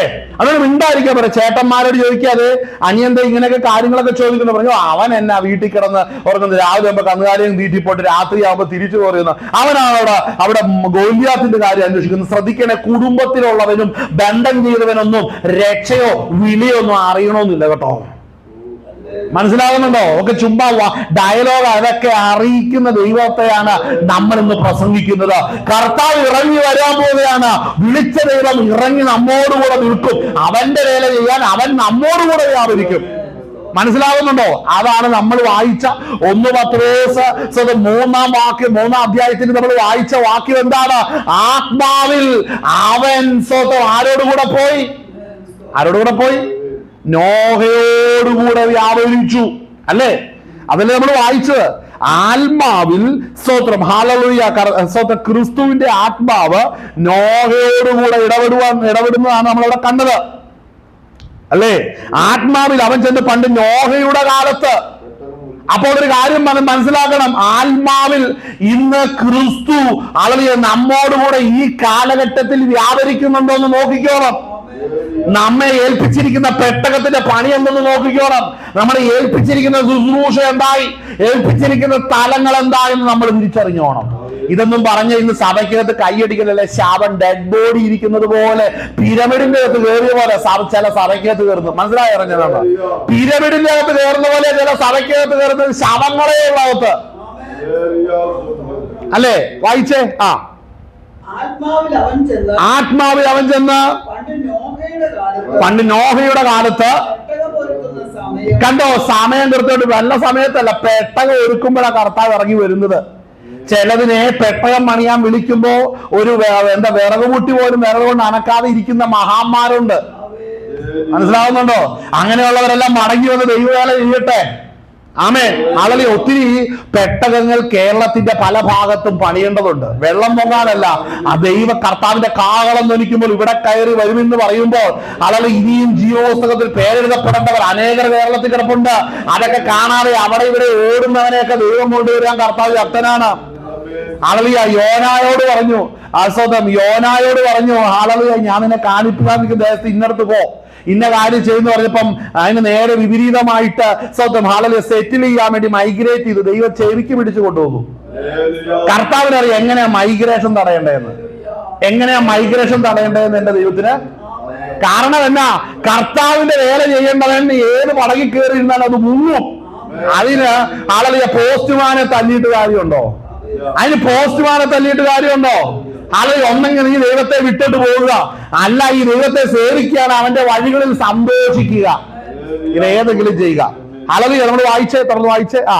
പണ്ട് നോഹയുടെ കാലത്ത് പെട്ടകം ഒരുക്കുന്ന സമയം ദൈവം ദീർഘക്ഷമയോടെ കാത്തിരിക്കുമ്പോൾ അനുസരിക്കാത്തവരായി തടവിലുള്ള ആത്മാക്കളോട് പ്രസംഗിച്ചു. അപ്പോൾ ശ്രദ്ധിക്കണം, നാം പണി തുടങ്ങുമ്പോഴാണ് ദൈവം ദർശനത്തിന്റെ വിശാലത വരുന്നത്. പെട്ടകത്തിന്റെ പണിയിൽ തുടങ്ങുന്നെങ്കിൽ ഈ പെട്ടകം എന്തിനാണ്? അത് വലിയൊരു സ്തോത്രം, ഹല്ലേലൂയ, ഒരു പ്രതിസന്ധിയെ തരണം ചെയ്യാനാണ്. അപ്പോൾ ദർശനം വിശാലമാകുന്നത് ഈ പ്രതിസന്ധിയിൽ നശിച്ചു പോകുന്നവരോട് പെട്ടകം പണിയുന്ന നീ സംസാരിക്കണം. വേലയ്ക്ക് വിളിക്കപ്പെട്ട നീ സ്വന്തം ദൈവത്തിന്റെ ആത്മാവിന്റെ ആലോചനയുടെ സ്റ്റെപ്പുകളെ വെക്കുമ്പോൾ ഹല്ലേലൂയ, സ്വന്തം ദർശനമുള്ള യോസേഫ് ദർശനം കണ്ട് ഉറക്കത്തിൽ പിച്ചും പേര് പറയുന്നവനായെന്ന് പറഞ്ഞുള്ള ചത്തത്. പിന്നെ അങ്ങനെ ചെയ്തു, ദൈവം അവനെ അവിടെ നിന്ന് എവിടെ എത്തിച്ചു? മിസ്രൈമിൽ എത്തിച്ചു. അതിന് സഹോദരങ്ങൾ സഹായിച്ചു, പോത്തിഫറിന്റെ ഭവനം സഹായിച്ചു, പാനപാത്ര വാഹകൻ സഹായിച്ചു. എല്ലാവരുടെ സഹായം കൊണ്ട് അവൻ എവിടെ എത്തി? അവൻ എവിടെ എത്തി? ഫറവോന്റെ സന്നിധിയിൽ എത്തി. അവൻ അവിടെ എത്തി ദർശനം വെളിപ്പെടുത്തിയതിന് ശേഷമാണ് ആ ദേശത്തിന്റെ മേലും ഭൂമി എമ്പാടും നടക്കുവാൻ പോകുന്ന വലിയൊരു പ്രതിസന്ധിക്ക് മറുപടി യോസേഫായി തീരുന്നത്. നിന്നിൽ ദൈവത്തിന്റെ ആത്മാവ് വ്യാപരിക്കുന്നുവെങ്കിൽ മനസ്സിലാക്കണമേ, ദൈവത്തിന്റെ ആത്മാവ് നിന്നെ വിശേഷമായ റൂട്ടിലൂടെ നടത്തുന്നത്. നിന്നെ കുറിച്ചൊരു വലിയൊരു പ്ലാനുണ്ട്. അതിന്റെ അന്തിമത്തിൽ നീ അവിടെ എത്തിയിട്ടല്ലാതെ ദേശത്തിന്റെ മേൽ, രാജ്യത്തിന്റെ മേൽ പറഞ്ഞു വെച്ചിരിക്കുന്ന അനർത്ഥങ്ങളാകട്ടെ, ന്യായവിധികളാകട്ടെ വരത്തില്ല. നീ അവിടെ ചെല്ലാത്തടത്തോളം അത് വേണയോ വേണ്ടയോ എന്നുള്ളത് യോന അളവിയാസത് തർശൂസിൽ ദിനവേൽ ചെന്നാൽ മാത്രമേ നടക്കത്തുള്ളൂ. ആമേൻ, ഹല്ലേലൂയ. ഇവൻ അവിടെ ചെന്നിട്ടല്ലാതെ നിനവയുടെ മേൽ ന്യായവിധി വേണോ കൃപ വേണോ എന്നുള്ളത് ദൈവം തീരുമാനിക്കും. ഇവൻ അവിടെ ചെല്ലണം. അവൻ അവിടെ ചെന്ന് നല്ലപോലെ പ്രസംഗിച്ചപ്പോൾ സ്ഥിതി മാറ്റി. ഹല്ലേലൂയ. അപ്പോൾ തന്നെ നമ്മൾ അപ്പുറത്ത് നോക്കുമ്പോൾ എന്താ കാണുന്നത്? ഹല്ലേലൂയ, ഇവിടെ നിനവയില് അങ്ങനെ സംഭവിച്ചു അല്ലേ? ഹല്ലേലൂയ. അങ്ങനെയെങ്കിൽ യോസേഫ് അവിടെ ചെന്നപ്പോൾ എന്ത് സംഭവിച്ചു? ഇനി ഈ സുഭിക്ഷതയുള്ള കാലഘട്ടത്തെ കാണിച്ചു, അത് കഴിഞ്ഞ് ക്ഷാമമുള്ള കാലഘട്ടത്തെ കാണിച്ചു. അപ്പോൾ സ്വന്തം ദൈവത്തിന്റെ ആത്മാവ് യോസേഫിനോട് പറഞ്ഞു, സുഭിക്ഷതയുള്ള കാലഘട്ടത്ത് നീ എന്ത് ചെയ്യണം? വീണ്ടും അനേകം ഗ്രാനറീസ്, സംഭരണശാലകൾ അവിടെ പണിയണം. അടുത്ത വരുന്ന 3-4 വർഷം നടക്കുന്ന ക്ഷാമകാലത്ത് ഈ സംഭരണശാലയിൽ നിക്ഷേപിച്ചിരിക്കുന്ന ധാന്യങ്ങൾ കൊണ്ട് ഈ രാജ്യങ്ങൾ പോഷിപ്പിക്കപ്പെടണമെന്നുള്ള ദൈവാത്മാവിന്റെ ആലോചന മിസ്രൈമേ, ആളുകൾ ഈജിപ്റ്റ് നീ കേൾക്കണമെന്നുണ്ടെങ്കിൽ യോസേഫ് അവിടെ എത്താതെ നടക്കത്തില്ല കാര്യം. നമ്മുടെ രാഷ്ട്രീയ പാർട്ടി പോലെ ഒരുത്തൻ പോയില്ല മറ്റൊരുത്തനെ വിടുന്ന പരിപാടി ദൈവത്തിനില്ല. ആമേൻ, ഹല്ലേലൂയ. സഹോദരന്മാര് വിറ്റ് കളഞ്ഞവനെ ഒരു പരിപാടിക്ക് ഉപയോഗിക്കാൻ കൊള്ളാവോ? കൊള്ളത്തില്ല. കുടുംബക്കാര് വിട്ട് കളഞ്ഞതല്ലേ, അവനെ എന്തിനു കൊള്ളാം? അടുത്തത് പെണ്ണ് കേസിൽ, പോക്സോ കേസിൽ പിടിച്ചപ്പെട്ടവരെ അവനെ വല്ലത്തിനും കൊള്ളാവോ? അടുത്തത് ഹല്ലേലൂയ സ്തോത്രം, അല്ലെങ്കിൽ രൂപങ്ങൾ മാറി, കോമളത്വം മാറി, രൂപയുടെ സ്റ്റാറ്റസും ഗ്ലാമറും പോയാൽ പിന്നെ കൊള്ളാവോ? ഇതിനൊന്നിനും കൊള്ളാത്തവനെ ഹല്ലേലൂയ ദർശനം കൊടുത്ത് ഇറക്കിയിട്ടാണ് ഈ പ്രതിസന്ധികൾ വന്നിട്ടുണ്ടെങ്കിൽ അവനെ രാജ്യത്തിന്റെ പരമപ്രധാന സ്ഥാനത്ത് ഫറവോനോടുകൂടെ രഥത്തിൽ കയറ്റി നിർത്തി സകലരെയും അവിടെ അവന്റെ മുമ്പിൽ മുട്ടും അടക്കിപ്പിക്കുന്ന ദൈവമാണ് നാം സേവിക്കുന്ന കർത്താവ്. മനസ്സിലാവുന്നുണ്ടോ? അഭിഷേകം വെറുതെ ഒന്നും വരുന്നല്ല. ദൈവം അഭിഷേകം ചെയ്തിട്ടുണ്ടെങ്കിൽ വ്യക്തമായ പ്ലാൻ അവനെ കുറിച്ചുണ്ട്. ആളല്ലേ, വ്യക്തമായ പ്ലാനുണ്ട്. ദൈവത്തിന്റെ ആത്മാവിന്റെ ആലോചന എന്ന് പറയുന്നത് ഇന്ന് പ്രോസ്പെരിറ്റി പ്രസവിക്കുന്ന മന്ദബുദ്ധികൾ കാണിക്കുന്ന പോലെയല്ല. ഹല്ലേലൂയ. വായിച്ചാട്ടെ നമുക്ക് തുടർന്ന് വായിക്കാം. ഓക്കെ. കാത്തിരിക്കുമ്പോൾ തടവിലുള്ള ആത്മാക്കളോട് പ്രസംഗിച്ചു. അല്പജനം എന്ന് വെച്ചാൽ 8 പേർ വെള്ളത്തിൽ കൂടി രക്ഷ പ്രാപിച്ചു. അപ്പോ ദൈവത്തിന്റെ അഭിഷേകം സ്തോത്രം ഹല്ലേലൂയ നോഹയുടെ മേൽ വെളിപ്പെടുകയും ക്രിസ്തു അവരോടുകൂടി ഇരിക്കുകയും ചെയ്തപ്പോൾ ജീവിതത്തിലെ, കുടുംബത്തിലെ ഏതൊരു കാര്യത്തിന് മേലും ദൈവത്തിന് കൺട്രോൾ ഉണ്ടായിരുന്നു. ഹല്ലേലൂയ, ഹല്ലേലൂയ സ്തോത്രം. ചില കുടുംബങ്ങള് വിശ്വാസത്തിൽ വന്നിട്ട് പിന്നീട് തളരുന്നതിന് കാരണം ഞാൻ പറയാം. ഒന്ന്, നോഹ ദൈവത്തിന്റെ ആലോചന അനുസരിച്ച് പെട്ടകം പണിതു, പറഞ്ഞതെല്ലാം ക്ലിയർ ആക്കി പെട്ടകം സ്തോത്രം അരാരത്ത് പർവ്വതത്തിൽ ചെന്നു അല്ലേ, പ്രളയത്തിൽ നിന്ന് രക്ഷ പ്രാപിച്ചു, കുടുംബമെല്ലാം പെട്ടകത്തിൽ നിന്ന് ഇറങ്ങി, ഷേം ഹാം യാഫേത്ത് അല്ലേ.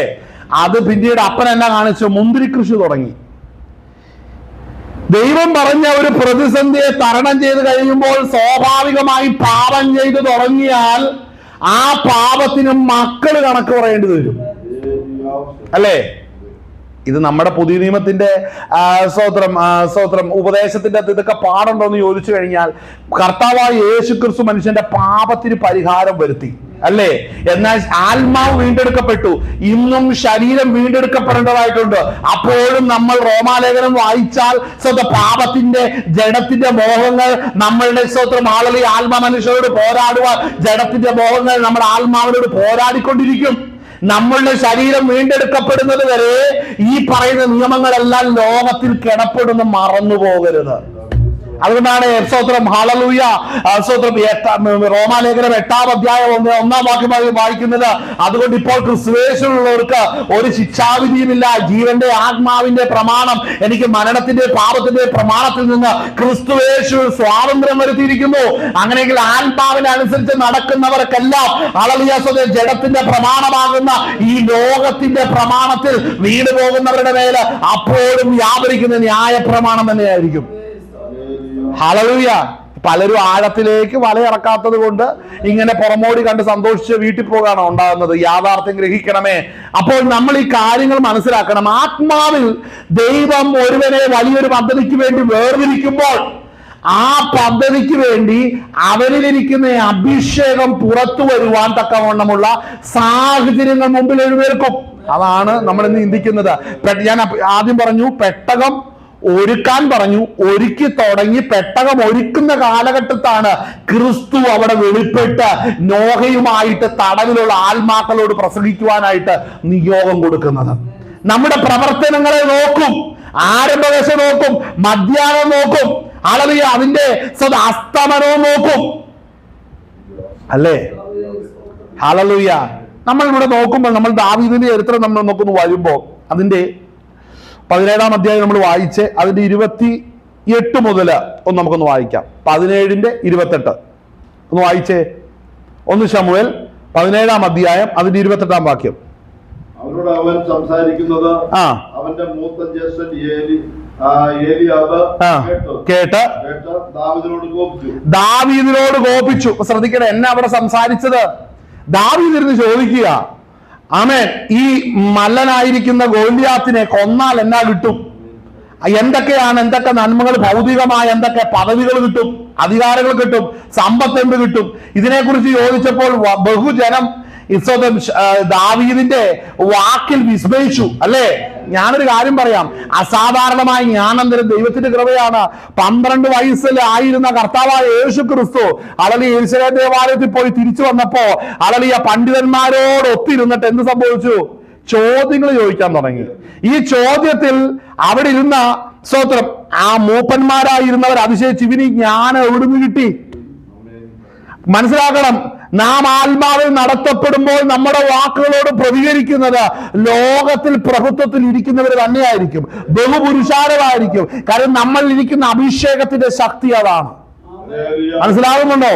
ഹല്ലേലൂയ. നമ്മൾ കാഴ്ചയിൽ നോക്കുമ്പോൾ ചില പ്രവർത്തനങ്ങളിൽ ഞങ്ങളിങ്ങനെ മെലിഞ്ഞല്ലേ, പൊക്കം കുറഞ്ഞല്ലേ, ചുരുണ്ടല്ലേ ഇരിക്കുന്നത്. നീ ഇനി വണ്ണം വെച്ച് വെളുത്ത് തടിച്ചിരുന്നാലും അഭിഷേകം അകത്തുണ്ടെങ്കിൽ ദാവീദിന്റെ മുമ്പിൽ ജനം നിന്നതുപോലെ ഇവിടെ നിൽക്കാനിടയാകും. രണ്ടും പറയണ്ടേ? ഹല്ലേലൂയ, സ്തോത്രം, ഹല്ലേലൂയ. നമ്മളെല്ലാം ഓടവഴിയും ഇടുക്ക് വഴി എല്ലാം പറയും. നമ്മൾ സിംഹാസനമോ പ്രധാന വീതിയൊന്നും നമ്മൾ പറയില്ല. ഇങ്ങനെ 2 തട്ടാണ് കിടക്കുന്നത്. നമ്മുടെ കർത്താവിന് 2 കൂട്ടരെയും വേണോന്നേ, അത് മനസ്സിലാക്കണം. വായിച്ചേ, അടുത്തത് വായിച്ചേ. അവരോട് അവൻ സംസാരിക്കുന്നത് അവന്റെ മൂത്ത ജ്യേഷ്ഠൻ ഏലിയാബ് കേട്ടു. കണ്ടോ? ഏലിയാബ് കേട്ടു. ദാവീദിനോട് കോപിച്ചു. കണ്ടോ? അവന്റെ കോപം വെളിപ്പെട്ടതെന്നറിയാമോ? ഇവൻ വീട്ടിൽ വെച്ച് ഈ ചേട്ടനെ, ഈ അനിയനെ കുറിച്ചുള്ള ഒരു മതിപ്പുണ്ട്. അത് പൊതു സംശയത്ത് വരുമ്പോഴത്തേന് കാണിക്കും. ഞാനൊരു കാര്യം പറയാം, നീ ആത്മാവിനാൽ നിയോഗിക്കപ്പെട്ട വ്യക്തിയാണോ? നിന്റെ കുടുംബം നിന്റെ മേൽ വിധി എഴുതുന്ന ഒരു വിധിയോ, നിനക്ക് പ്രിയപ്പെട്ടവരെ ബന്ധം ചെയ്യുന്നവർ നിന്നെ മേൽ വിധിക്കുന്ന ഒരു വിധിയല്ല. നിന്നെ വിധിക്കുന്ന അഭിഷേകമാണ് നിന്റെ ഭാവി നിർണയിക്കുന്നത്. വായിച്ചാട്ടെ. നീ ഇവിടെ എന്തിനു വന്നു? മരുഭൂമിയിൽ ആ കുറെ ആടുള്ളത് നീ ആരുടെ പക്കൽ വിട്ടേച്ചു പോന്നു? നിന്റെ അഹങ്കാരവും നിഗളഭാവവും എനിക്കറിയാം. ഇത് ഞാൻ ചോദിക്കട്ടെ, ഇത് ആരുടെ മുമ്പ് വെച്ചാ ചോദിക്കുന്നേ? ഇച്ചിരി മുമ്പല്ലേ ഈ പയ്യൻ ചോദിച്ചത്, ഇവനെ കൊന്ന എന്നെ കിട്ടുന്ന അത്രയും പേര് അവിടെ നിപ്പുണ്ട്. ഞാനൊരു കാര്യം പറയാം, പരസ്യമായ അപമാനങ്ങൾ ഏൽക്കേണ്ടി വന്നെങ്കിൽ മനസ്സിലാക്കണം, അത് ദൈവത്തിന്റെ കാര്യപദ്ധതിയായിരുന്നു. പരസ്യമായ അപമാനം, പരസ്യമായ നിന്ന, ഇവിടെ ചൂണ്ടിക്കാണിക്കുന്ന കാര്യങ്ങൾ ശ്രദ്ധിക്കണം. കാര്യം എന്താണെന്നറിയാവോ? ഇവനെ ഈ വീട്ടിലെ ഈ ജ്യേഷ്ഠനെ ഏലിയാവ് എന്ന് പറയുന്നവനുണ്ടല്ലോ, വീട്ടിൽ കിടന്ന് ഈ മറ്റുള്ളവരെ ഈ ഭരിക്കുന്ന സ്വഭാവമുണ്ട്. ചിലർക്ക് അങ്ങനെയുണ്ട്. അവൻ പൊതുസംശത്ത് വരുമ്പോഴും മറ്റുള്ളവന്റെ തലേ കയറാൻ വേണ്ടി വരുന്ന സ്വഭാവമുള്ളവരുണ്ട്. അങ്ങനെയുള്ളവരെ മാനസാന്തരപ്പെട്ടാണോ? ഒരു കാര്യം പറയാം, നിന്റെ വാക്കുകളും പ്രവർത്തികളും നീ കൈ ചുണ്ടുന്ന ഒരു ആത്മാവിനാൽ നടത്തപ്പെടുന്നതിന്റെ നേരെയാണെങ്കിൽ നിന്റെ കളി മാറി ഓനെ. നീ ആരോടാ സംസാരിക്കുന്നത് എന്നുള്ളത് ദൈവാത്മാവ് വെളിപ്പെടുത്തുക തന്നെ ചെയ്യും. ചോദിക്കുന്ന കാര്യം ശ്രദ്ധിച്ചു. അവിടെ പറയുന്ന കാര്യം തന്നെയാണ്, അവിടെ വായിക്കുന്നതൊക്കെയാണ്. കണ്ടോ? അതല്ല, അതിന് മുമ്പ് ചോദിച്ചൊരു കാര്യം തന്നെയാണ്, നീ ഇവിടെ എന്തിനു വന്നു? അപ്പൊ ഇവന്റെ യാത്രാ ഇവൻ എവിടം വരെ വരണോന്ന് ഇവൻ തീരുമാനിച്ചു. ശ്രദ്ധിക്കണേ, ആത്മാവിൽ നടത്തപ്പെടുന്ന ഒരുവൻ എവിടം വരെ വരണോന്ന് തീരുമാനിച്ചു. ഒന്ന് ചിന്തിച്ചേ, എത്ര ഭയങ്കര. ഞാനിത് വായിച്ചാൽ ഒത്തിരി ആഴത്തിലിരുന്ന് ചിന്തിച്ച ഒരു കാര്യമാണ്. കാര്യം ഇവൻ എവിടം വരെ യാത്ര ചെയ്യണം, എന്തൊക്കെ ചെയ്യണം, ഇവൻ ആരോടൊക്കെ ബന്ധപ്പെടണം. ഞാനൊരു കാര്യം പറയാം, നീ ആത്മാവിനെ നടത്തപ്പെടുന്നവനാണോ? നിന്റെ പരിധികളെ നിർണയിക്കാൻ ആരെങ്കിലും നിന്റെ ചുറ്റുമുണ്ടോ? നിന്റെ ദൈവം ഇറങ്ങി വന്നിട്ടുണ്ട്, നിന്റെ കർത്താവ് ഇറങ്ങി വന്നിട്ടുണ്ട്. അല്ലെങ്കിൽ അങ്ങനെ പ്ലാൻ ചെയ്യുന്നവന്റെ പ്ലാൻ എല്ലാം പൊളിയാൻ പോവുകയാണ്. ഇനി മനസ്സിലാവുന്നുണ്ടോ? കണ്ടോ, നീ എന്തിനിവിടെ കണ്ടോ? അതായത് ഏലിയാവ് എന്ന് പറയുന്ന വ്യക്തി വരച്ചൊരു വരയുണ്ട്. ഞാൻ എന്റെ വീട്ടുകാരൊന്നും ഇവിടെ വരില്ല, ഞാനല്ലേ മഹാൻ. ഞാൻ പറയാ, ചിലരിങ്ങനെ തന്നെത്താണ്ടിരുന്ന് മധുരവാക്ക് പറയുന്ന ചില സ്ഥലങ്ങളുണ്ട്. ഇന്ന് നമ്മൾ പ്രാർത്ഥിച്ചുകൊണ്ടിരുന്നപ്പോ ദൈവത്തിന്റെ ആത്മാവ് നമുക്ക് വെളിപ്പെടുത്തിയ ഒരു വിഷയമായിരുന്നു. എന്താണെന്ന് പറയാം, 101 താമ്രവാതിലും ഇരുമ്പോടാമ്പലൊക്കെ കൊണ്ട് ഉറപ്പിച്ചതായിരുന്നു ബാബേൽ നഗരം, അല്ലെ? ബാബിലോൺ നഗരം. ഈ ബാബിലോൺ നഗരം അവിടെ വെച്ചപ്പോ അകത്തിരുന്നുണ്ട് അവരറിഞ്ഞു, ഞങ്ങൾ ആർക്കെങ്കിലും ഇത് പിടിക്കാൻ പറ്റുമോ? ആർക്കെങ്കിലും ഒതുക്കാൻ പറ്റുമോ? എടാ, ദൈവത്തിന്റെ പ്രവചനം കിടപ്പുണ്ടെങ്കിൽ നീ വെറുതെ പറയുക, നിന്നെ പിടിക്കാവുന്ന ഒരു ദിവസമുണ്ട്. വായിച്ചേ, തുറന്നു വായിച്ചു. അവിടെ വായിക്കുന്ന കാര്യം ശ്രദ്ധിക്കുക. ആ ചോദ്യം അവനെ എവിടെ എത്തിക്കും ഓർത്തേ. ഇത് ചോദിക്കും ദാവീദോടെ ചോദിക്കുന്ന, നിനക്കൊരു ആടുണ്ടായിരുന്നല്ലോ, അപ്പന്റെ ആട്, അതിന് എവിടെ കൊണ്ട് ഏൽപ്പിച്ചു? അപ്പൊ ഇവൻ ഏതാണ്ട് ആടെന്ന് പറയുമ്പോ അവന് മറ്റെന്തോ വളരെ അവനെ തരം താഴ്ത്തി സംസാരിക്കും. ശ്രദ്ധിച്ചോ? ഒന്നാമത് ആത്മാവിനെ നടത്തപ്പെടുന്നവന് പരിധി കിട്ടു. അവരിവിടം വരെ വരാവുള്ളൂ, ഇത്രയൊക്കെ എത്തത്തുള്ളൂ. ഒന്ന്. രണ്ടാമത്തെ കാര്യം, നിന്റെ കയ്യിൽ ഏൽപ്പിച്ച ആടെന്തിയെ മനസ്സിലാക്കുക, അവനെ അപമാനിക്കുന്നു. ശ്രദ്ധിച്ചോ? ഹല്ലേലൂയ, ആമേൻ. കുറെ ആടുള്ള അതിന് നീ എവിടെ?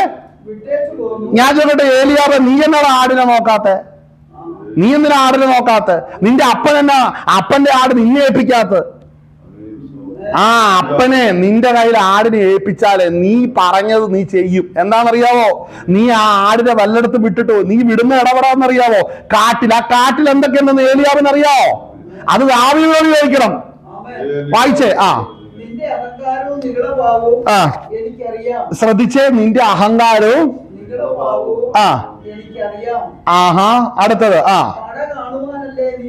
അപ്പൊ ശ്രദ്ധിക്കണേ, ഇവൻ ഏലിയാവിനെ തന്നെ ഉയർത്താൻ വേണ്ടി വീട്ടിൽ നിന്ന് വന്ന ദാവീദിനെ ഉപയോഗിക്കുകയാണ്. നമ്മളെ പരസ്യമായിട്ട് ഒരുവൻ അപമാനിച്ചു കഴിയുമ്പോ അപമാനിക്കുന്നവൻ വലിയവനാകുന്ന ട്രിക്കൊക്കെ ഇല്ലേ? മനസ്സിലാവുന്നുണ്ടോ? കർത്താവ് ഇതെല്ലാം കണ്ടോണ്ടായിരിക്കുന്നേ. ഞാൻ ചോദിക്കട്ടെ, എടാ, നീ നല്ല പൊക്കമുള്ളവനല്ലേടാ? നിന്റെ അപ്പൻ നിനക്ക് കാശും കൊടുത്ത് നിന്നെ മിലിറ്ററി ചേർത്തല്ലേടാ? എടാ, രാജ്യത്തിന്റെ പ്രവാചകനാണെന്ന് ശമൂവേൽ വന്നപ്പോ എന്നടാ നിന്നെ തള്ളിക്കളഞ്ഞു എന്ന് പറഞ്ഞത്? അതാരാ? പരിശുദ്ധാത്മാവ് നിന്നെ തള്ളിക്കളഞ്ഞിട്ടുണ്ടെങ്കിൽ നീ അധികം സംസാരിക്കണ്ട. മനസ്സിലാകുന്നുണ്ടോ? പരിശുദ്ധാത്മാവ്, ദൈവാത്മാവിന്റെ ആലോചനയാൽ ഒരുവൻ നടത്തപ്പെടുമ്പോൾ ആ ആലോചനയെ തിരസ്കരിക്കുന്ന ഒരുവൻ വന്നിട്ടുണ്ടെങ്കിൽ മനസ്സിലാക്കണം, അവന്റെ മേൽ ദൈവത്തിന്റെ പ്രവൃത്തി ഇറങ്ങി വന്നു. ഹല്ലേലൂയ. വായിച്ചാട്ടെ. ദാവീദ് ശ്രദ്ധിക്കണേ, ഈ ആത്മാവിനെ അഭിഷേകം പ്രാപിച്ച ഒരു വ്യക്തി ഒരു ചെറിയ കാര്യം ചെയ്യുമ്പോൾ ഇതിന്റെ മറുവശത്തുണ്ടല്ലോ ഒരു വലിയ പ്രവൃത്തി ചെയ്തതായിട്ടാണ് അതിനെ വ്യാഖ്യാനിക്കുന്നത്. അത് നമ്മളിൽ അഭിഷേകത്തിന്റെ പ്രത്യേകതയാണ്. നമ്മളൊരു ചെറിയ കാര്യം ചെയ്യുമ്പോൾ അതിനെ വ്യാഖ്യാനിച്ച് വലുതാക്കുന്ന ഒരു വലിയ പ്രതിസന്ധി നമ്മുടെ മുമ്പിലുണ്ട്. ഞാനൊരു വാക്കല്ലേ പറഞ്ഞുള്ളൂ. നീ ആത്മാവിൽ നിറയപ്പെട്ട നീ ഒരു വാക്ക് പറഞ്ഞാൽ അതിന്റെ മറുവശത്ത് ഭയങ്കര പ്രതിസന്ധി ഉണ്ടാകും, ഭയങ്കര ഭീകരമായ ഭൂമി കുലുക്കങ്ങൾ ഉണ്ടാകും അപ്പുറത്ത്. കാര്യം ഇവൻ സംസാരിക്കുന്നത് ചിലർക്ക് ഇഷ്ടമല്ല. ഞാൻ പറയാം, നാം ഓരോരുത്തരും ആത്മാവിനാൽ നടത്തപ്പെടുമ്പോൾ ലോകരെ ശ്രദ്ധിച്ചിട്ടുണ്ടോ? ഈവൻ സഭയ്ക്കകത്ത് തന്നെ ചിലരുടെ മുഖവും ഭാവവും മാറുന്ന ശ്രദ്ധിച്ചിട്ടുണ്ടോ? കാരണം എന്നാ? ഇത് തന്നെ അതിന്റെ കാരണം. ഞാനൊരു വാക്കല്ലേ പറഞ്ഞുള്ളൂ, ന്യായമായൊരു വാക്കല്ലേ ചോദിച്ചുള്ളൂ. അതിന് ഇത്ര ദേഷ്യപ്പെടുന്ന എന്നാ കാരണം? കാരണം ഒന്നേ ഉള്ളൂ. രാജ്യത്തിന്റെ പ്രവാചകൻ ശമൂവേൽ വന്ന് അവന്റെ തൈലക്കൊമ്പ് നിന്റെ ശിരസിന്മേൽ ഒഴിച്ച് ഇസ്രായേലിന്റെ രാജാവായിട്ട് അഭിഷേകം ചെയ്തിരിക്കുന്നു പറഞ്ഞപ്പോ വീട്ടുകാർ അന്ന് ഒരാഴ്ചത്തേക്ക് ചിരിയും കളിയും കുത്തുവാക്കും പറഞ്ഞുകൊണ്ട് മുമ്പോട്ട് പോയി. ഇവൻ വീട്ടിൽ കിടക്കുന്ന ഇവനെ കൊണ്ട് എന്നാത്തിന് കൊള്ളാം? നിനക്ക് പരിധി ഇടുന്നവനും നിന്റെ വഴികളെ തടയുന്നവനും എല്ലാം തൂക്കി നോക്കുന്നവനെയല്ല വരുന്ന നാളിൽ ഗോലിയാത്ത് നിമിത്തം തന്നെ വീഴാൻ പോവാ. എടാ, ഗോലിയാത്തില്ല, നിന്നെ ആവശ്യമില്ലടാ. അതിർത്തിയില് ഗോലിയാത്തില്ല, നിന്നെ ആവശ്യമില്ല. ശ്രദ്ധിക്കേണ്ട ഒരു കാര്യം അല്ലേ? ഗോലിയാത്തില്ലെങ്കിൽ പിന്നെ ഗോലിയാത്തില്ല പിന്നെ ഈ ഏലിയാവിന്റെ ആവശ്യമുണ്ടോ അവിടെ? അവിടെ ഒരു പടയ്ക്കുള്ള സാധ്യതയോ പ്രതിസന്ധി ഒന്നുമില്ല. അപ്പോൾ മനസ്സിലാക്കണം, പ്രധാനപ്പെട്ട വിഷയങ്ങളെ കൈകാര്യം ചെയ്യാനാണ് ദൈവ അഭിഷേകം ചെയ്ത് ചിലരെ സ്വന്തം ദൈവത്തിന്റെ പദ്ധതിയിലേക്ക് കൊണ്ടുവരുന്നത്. പക്ഷെ ഏലിയാവ് തള്ളപ്പെട്ടു പോയി. ഇവന്റെ വീട്ടിൽ വന്നപ്പോൾ സ്വന്തം ശമൂവേൽ പറഞ്ഞു അവനെ തള്ളിയിരിക്കുന്നു. ഇത് കേട്ടതാരാ? ഇത് ശമൂവേൽ മാത്രമേ കേട്ടുള്ളൂ. അവനെ തള്ളിയിരിക്കുന്നു. ഓരോരുത്തരെ ഈശായി കൊണ്ടുവരുമ്പോൾ ദൈവത്തിന്റെ ആത്മാവ് പറയുന്നു അവനെ തള്ളിയിരിക്കുന്നു. അല്ലേ? മനസ്സിലാക്കണം, അവനെ തള്ളിയിരിക്കുന്നു. ആ ഭാഗം കണ്ടോ? അതൊന്ന് വായിച്ചേ, ആ ഭാഗം ഒന്ന് വായിച്ചേ. സ്തോത്രം. നമുക്ക് ആ ഭാഗം ഒന്ന് വായിക്കാം. ആമേൻ. അതിന്റെ 16-ാം അധ്യായം അതിന്റെ 5-ാം വാക്യം മുതൽ വായിക്കാം. 16-ന്റെ 5 മുതൽ. അതിന് അവൻ, ശുഭം തന്നെ, ഞാൻ യഹോവയ്ക്ക് യാഗം കഴിക്കുവാൻ വന്നിരിക്കുന്നു. നിങ്ങളെ തന്നെ ശുദ്ധീകരിച്ച് എന്നോടുകൂടെ യാഗത്തിന് വരുവിനെന്ന് പറഞ്ഞു. അവൻ ഇശായിയുടെയും അവന്റെ മക്കളെയും ശുദ്ധീകരിച്ചു, അവരെയും യാഗത്തിന് ക്ഷണിച്ചു. അടുത്തത്, അവർ വന്നപ്പോൾ അവൻ ഏലിയാവിനെ കണ്ടിട്ട് യഹോവയുടെ മുമ്പാകെ അവന്റെ അഭിഷിക്തൻ ഇതാ എന്ന് പറഞ്ഞു. ആര് പറഞ്ഞു? ആ വാക്ക് ഒന്നും കൂടെ വായിക്കാം. 6. അവർ വന്നപ്പോൾ അവൻ ഏലിയാവിനെ കണ്ടിട്ട് യഹോവയുടെ മുമ്പാകെ അവന്റെ അഭിഷിക്തൻ ഇതാ എന്ന്. യഹോവ നോക്കിക്കേ, അവിടെ മനസ്സിലാക്കണം. ശമൂവേല് ഇവനെ കണ്ടപ്പോഴേ പണ്ടൊരുത്തനെ സെലക്ട് ചെയ്തു. ആരാ? ശൗല്. ഇപ്പോ അടുത്ത സെലക്ഷന്റെ ടൈം ആയപ്പോ പൊക്കമുള്ളവനെ ആദ്യം അപ്പൻ മുമ്പിൽ കൊണ്ട് നിർത്തിയപ്പോ പറഞ്ഞു, എന്നാ പറഞ്ഞു? ഇതാണ് നിന്റെ അഭിഷിക്തൻ എന്ന് ദൈവത്തോട് പറഞ്ഞു. നമ്മൾ പലതും ദൈവത്തോട് പ്രാർത്ഥിക്കുമ്പോഴേ ദൈവഹീനമാണെന്ന് വെച്ചിട്ട് പ്രാർത്ഥിക്കും, പക്ഷെ ആൻസർ നേരെ ഓപ്പോസിറ്റ് ആയിരിക്കും. അല്ലെ? പലരും ഭയങ്കര പ്രതീക്ഷയോടെ കർത്താവേ ഈ വിഷയത്തിൽ, എടാ ദൈവത്തിന് അതൊരു വിഷയമേ അല്ല എന്ന് പറഞ്ഞാൽ പ്രശ്നമല്ലെന്നല്ല. ദൈവത്തിന്റെ പ്രോഗ്രാമിൽ നീ എടുത്തു പോക്കിയ വിഷയം ദൈവത്തിന്റെ കാറ്റഗറിയിൽ ഇല്ലെന്ന്. ഏലിയാവ് ഇസ്രായേലിന്റെ രാജാവ് അല്ല എന്നുള്ള പ്രോഗ്രാം പോലെ സ്തോത്രം ദൈവത്തിന്റെ പ്ലാനല്ലാത്ത വിഷയം ദൈവസന്നിധി വെച്ച് പ്രാർത്ഥിച്ച ഇതുപോലെ ഇരിക്കും. ശമൂവേൽ എന്താ പറയുന്നവിടെ?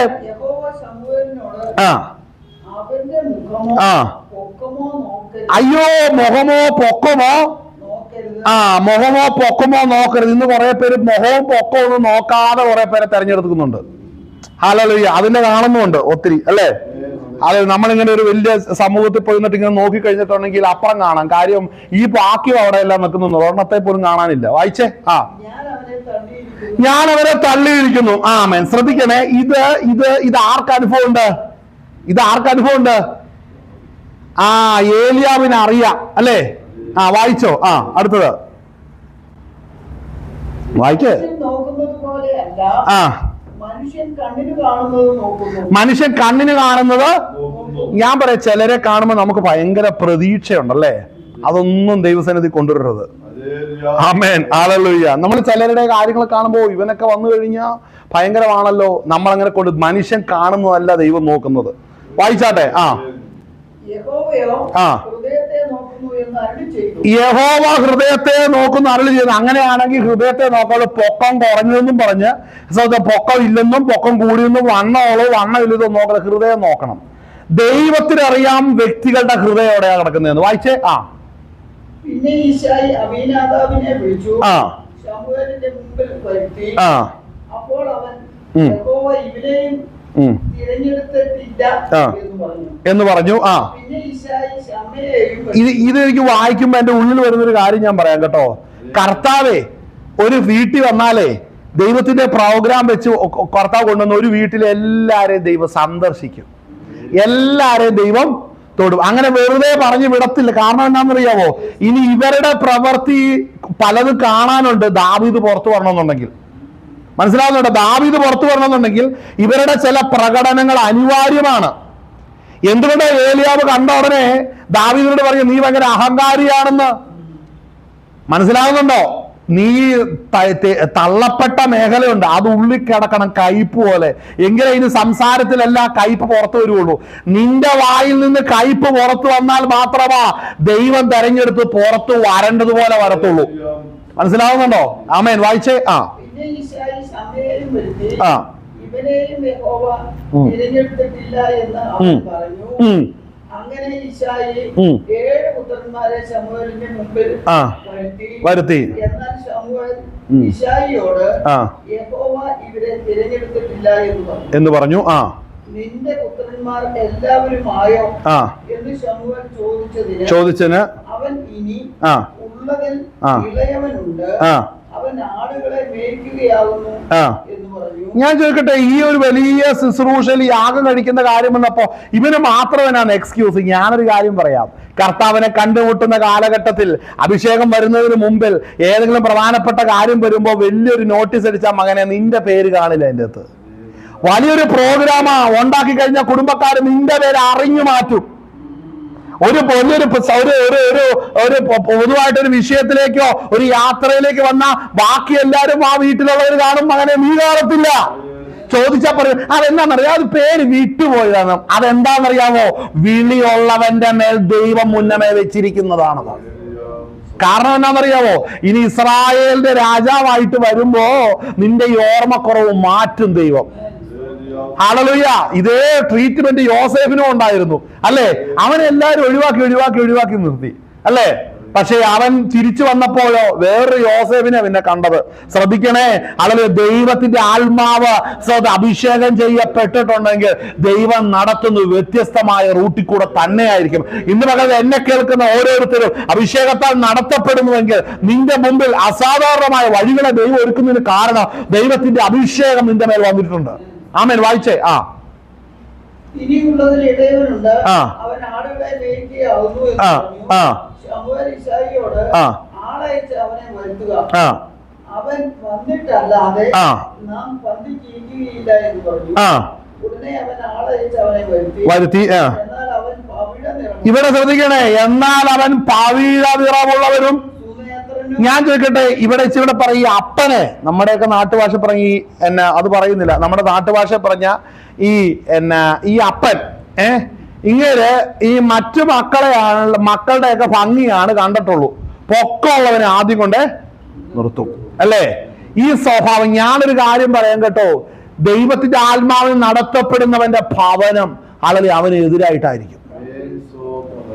ആമേൻ. അല്ലെങ്കിൽ പലപ്പോഴും എതിര് ഉണ്ടാകുന്നതിന് കാരണം എന്നാണെന്നറിയാവോ?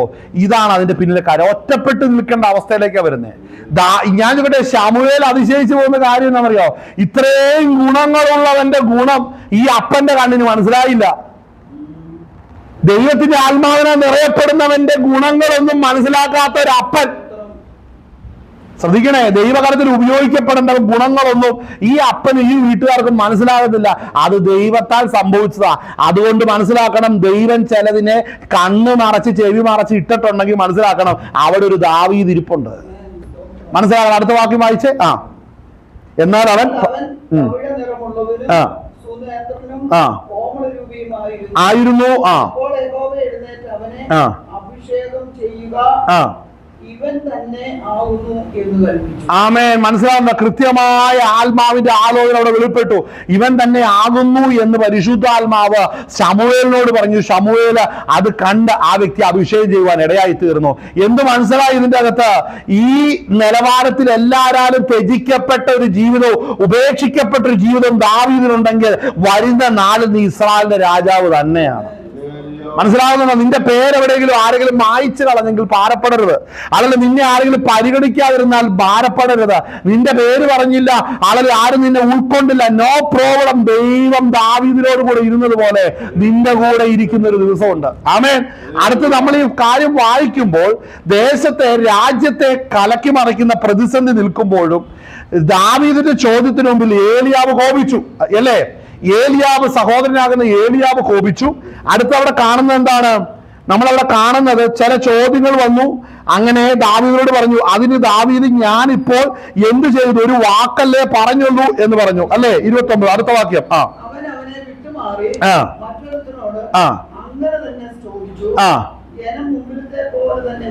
ശ്രദ്ധിക്കണം, ജനം മുമ്പിലത്തെ പോലെ തന്നെ. അയ്യോ ഏലിയാവേ, നീ ഇത്രയും വലുതായിട്ട് ഇവനെ അപമാനിച്ചിട്ട് ഈ ജനത്തിന് അതെന്താണോ മനസ്സിലാക്കാത്ത? അതാടാ ദൈവം ചെയ്യുന്നത്.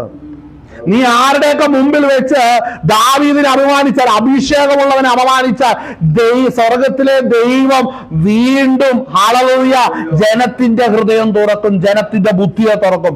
നിന്റെ അപ്പന്റെയും നിന്റെ സഹോദരങ്ങളുടെയും ബുദ്ധി അടഞ്ഞതുപോലെ ദേശത്തിലുള്ളവരുടെ എല്ലാം ബുദ്ധി അടഞ്ഞേക്കാന്ന് വിചാരിക്കരുത്. മനസ്സിലാവുന്നുണ്ടോ? ദൈവം ചിലതിന്റെ ബുദ്ധി അടച്ചു കളഞ്ഞാൽ, ദൈവം ചിലതിന്റെ കണ്ണടച്ചു കളഞ്ഞാൽ പിന്നെ ആർക്കും അതിനെ രക്ഷിക്കാൻ പറ്റത്തില്ല.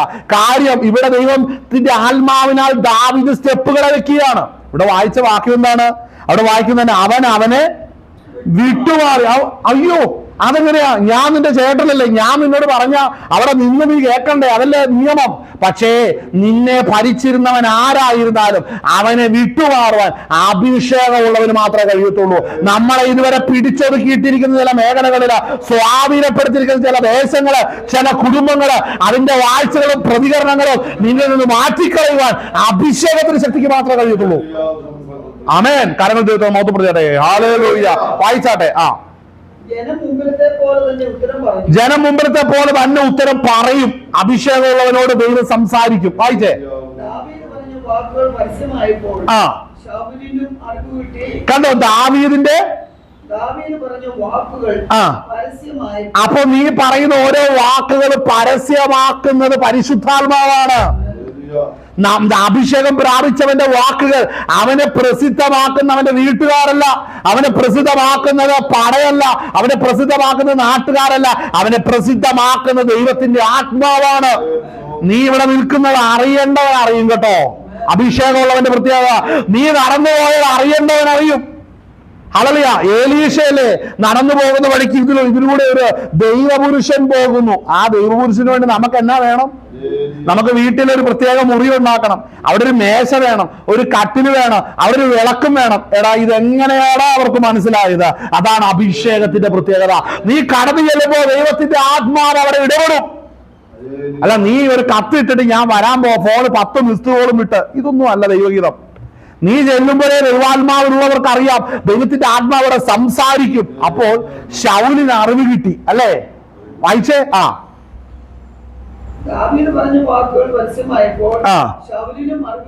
അറിവ് കിട്ടി, വിളിച്ചു വരുത്തി.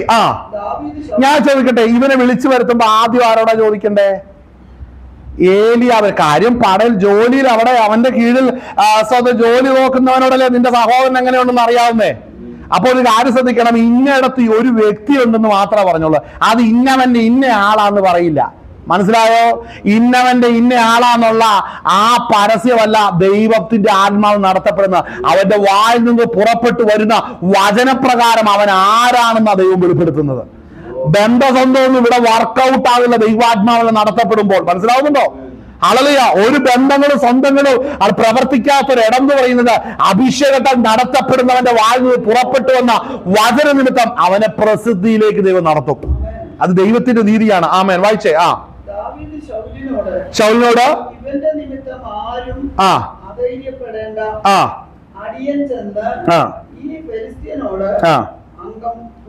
ഒന്നും കൂടെ ആ വാക്യം വായിച്ചേ.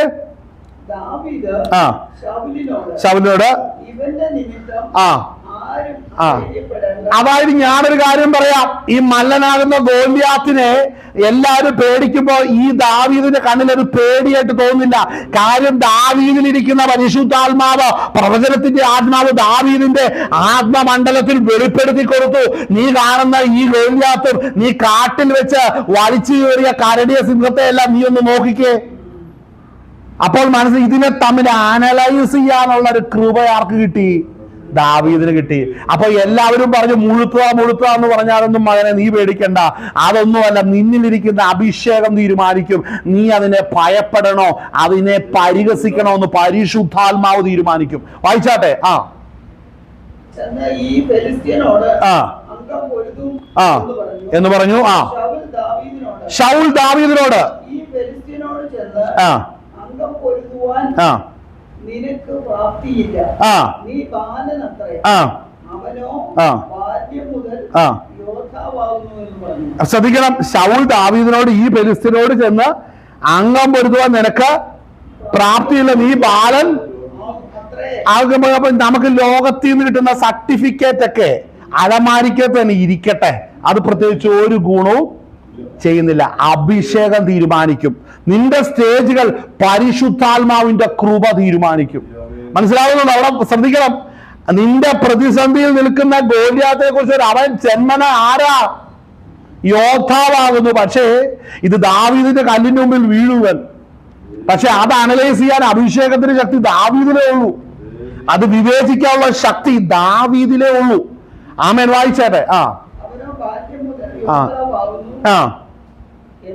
എന്ന് പറഞ്ഞു.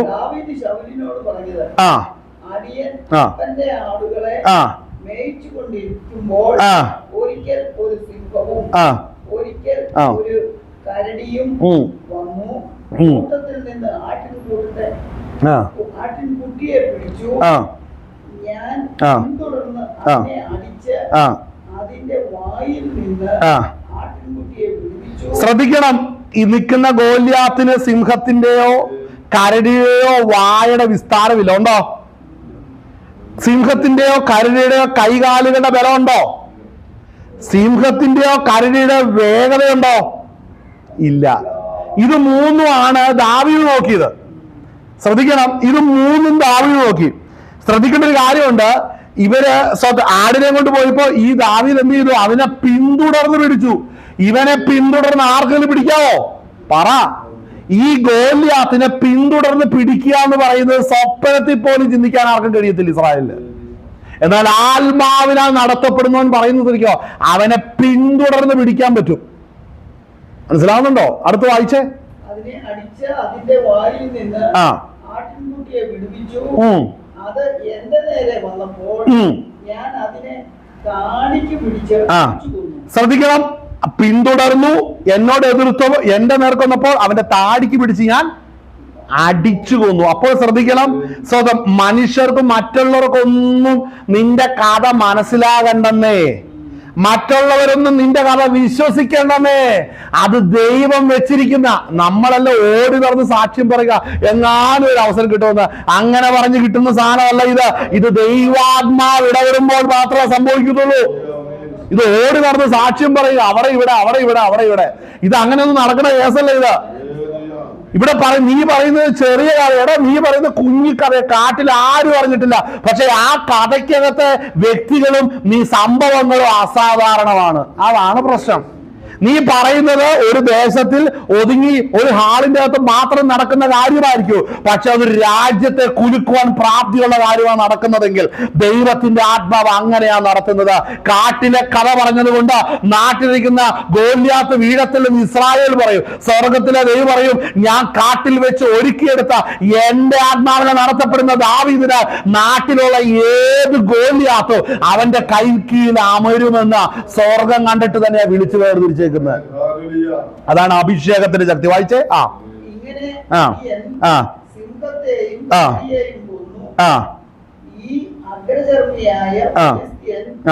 ജീവനുള്ള ദൈവത്തിന്റെ